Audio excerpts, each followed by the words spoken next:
Hai, guys, buat kalian yang nonton video ini sebelum tidur, gue mau mengawali video ini dengan sedikit bercerita. Sebuah cerita cinta dari Jepang yang sudah diceritakan berabad-abad lamanya tentang Orihime dan Hikoboshi.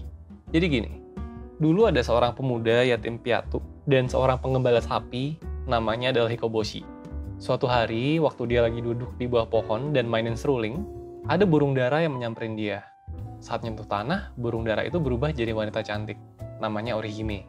Orihime adalah seorang putri dari angkasa, dan dia jatuh cinta sama lagu yang dimainkan sama Hikoboshi. Sejak saat itu, Orihime sering nyamperin Hikoboshi secara diam-diam, karena ya nggak seharusnya aja gitu putri angkasa berinteraksi sama manusia.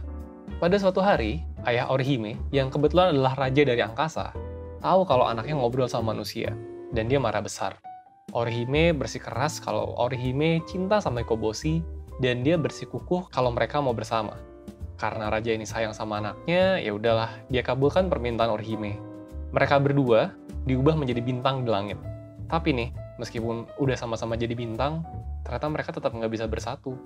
Karena mereka terpisah oleh sungai kayangan, The Milky Way, alias galaksi Bima Sakti.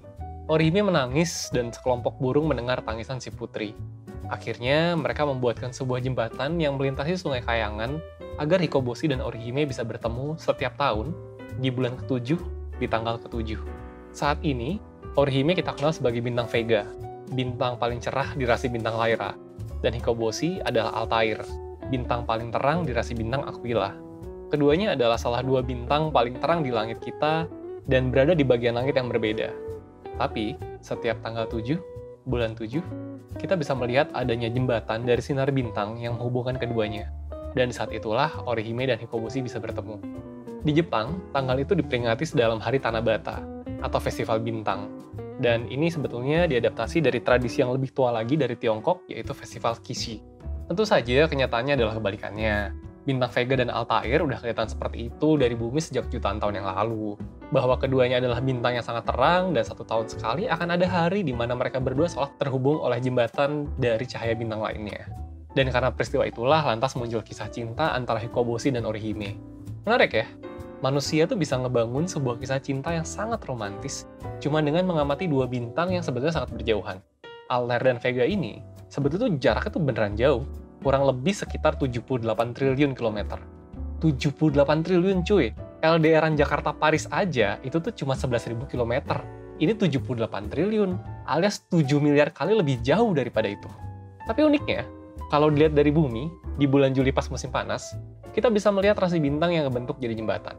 Kita percaya kalau Altair dan Vega itu bisa bertemu.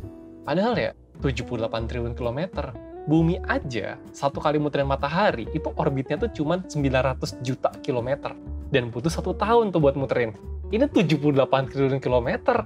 Butuh berapa tahun coba kan biar bisa ketemu? Unik ya? Somehow tuh kita malah bisa ngeliat itu sebagai sesuatu hal yang berhubungan antara satu sama lain.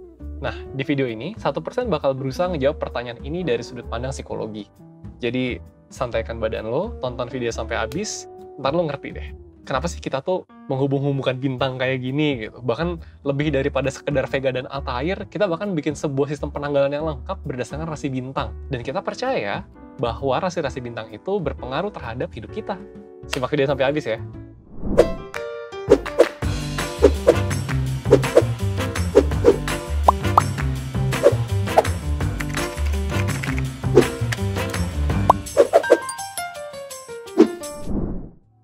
Coba deh, sekarang kita lihat keberadaan rasi bintang dan zodiak. Kayak yang tadi udah dijelasin di awal, sebenarnya kalau bintang itu tuh jauh-jauhan posisinya.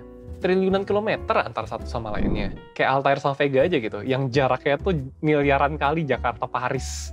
Jadi kalau kita pikir baik-baik ya, sebetulnya rasi bintang lain yang selama ini kita jadikan patokan zodiak, sebetulnya juga sama gitu. Jarak antar bintangnya itu bisa triliunan kilometer. Dan bentuknya nggak beneran kalajengking, timbangan, atau ikan. Nah, terus kenapa ya kita tuh jadi mempersepsikan beberapa bintang itu tersusun dalam sebuah rasi bintang yang katakanlah bentuknya singa gitu. Kemudian si rasi bintang berbentuk singa itu ternyata mempengaruhi hidup dari 1/12 manusia di muka bumi ini yang lahir di akhir Juli sampai bulan Agustus. Nah, sebenarnya hal ini tuh berkaitan banget sama apa yang ada dalam diri manusia. Yaitu manusia itu punya naluri dan keinginan untuk mencari pola, bahkan saat sebetulnya pola itu nggak ada. Nah, jadi gini, manusia itu selalu berusaha mencari pola dari hal-hal yang ada di sekitarnya. Termasuk tadi tuh, mengelompokkan bintang-bintang ke dalam rasi bintang dan menebak nasib dan masa depannya sendiri melalui rasi bintang tersebut. Kenapa sih kayak gitu gitu? Atau mungkin hal yang lebih simpel gitu, kalau lagi ngobrol sama gebetan, kemudian sepatunya ngadep kita, oh artinya dia suka nih sama kita. Berusaha nyari pola aja gitu. Kenapa sih gitu? Sebetulnya tuh simpel. Karena dunia ini tuh luas banget dan chaos banget. Kita aja nih sebagai spesies, seluruh manusia nih ya, yang udah ngalamin sains modern beberapa abad terakhir, baru bisa ngerti dikit banget soal planet ini dan hal-hal yang bisa kita amati dari sini.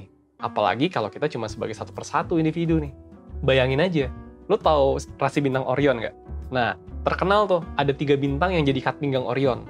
Kelihatannya deket kan? Padahal ya, itu tuh jaraknya bisa hampir 5.000 triliun kilometer. Jauh lebih jauh dibanding tadi Altair Vega, jauh lebih jauh dibandingkan orbit bumi muterin matahari. Kelihatannya deket kan? Padahal itu tuh jauh banget. Segede itu alam semesta. Dan kita aja sampai Mars baru-baru ini kan? Boro-boro gitu, sampai melakukan perjalanan sampai 5.000 triliun kilometer. That's why, ya karena dunia tuh luas ya, kemudian pemahaman kita baru sedikit, jadi kita tuh senang aja gitu, menyederhanakan dunia ini ke dalam pola-pola yang bisa kita mengerti dengan mudah. Bahkan untuk hal yang lebih simpel. Misalnya gini, lo orangnya overthinking, bakal jauh lebih simpel buat menerima bahwa, oh gue tuh overthinking karena gue Virgo aja. Alih-alih lo berusaha mencari akar masalah di pikiran lo, selama ini apa sih yang bikin overthinking? Atau mungkin lo susah buat kontrol emosi lo.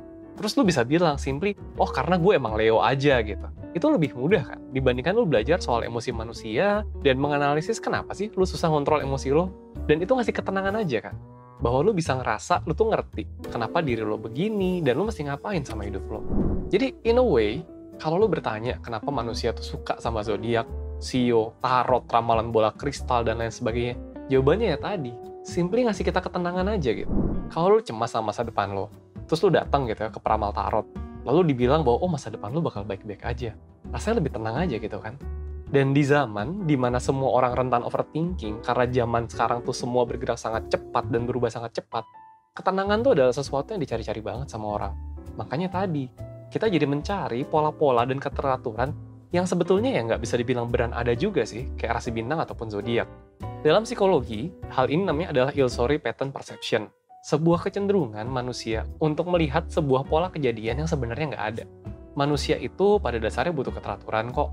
Terlepas seberapapun lu mikir, oh gue tuh rebel, gue nggak suka aturan. Tapi itu naluri dasar manusia. Karena keteraturan itu menenangkan. Contohnya gini, kenapa sih lu berhenti di lampu merah gitu? Iya, gue tahu lu kadang-kadang ngelanggar. Tapi secara umum lu berhenti kan? Kenapa coba?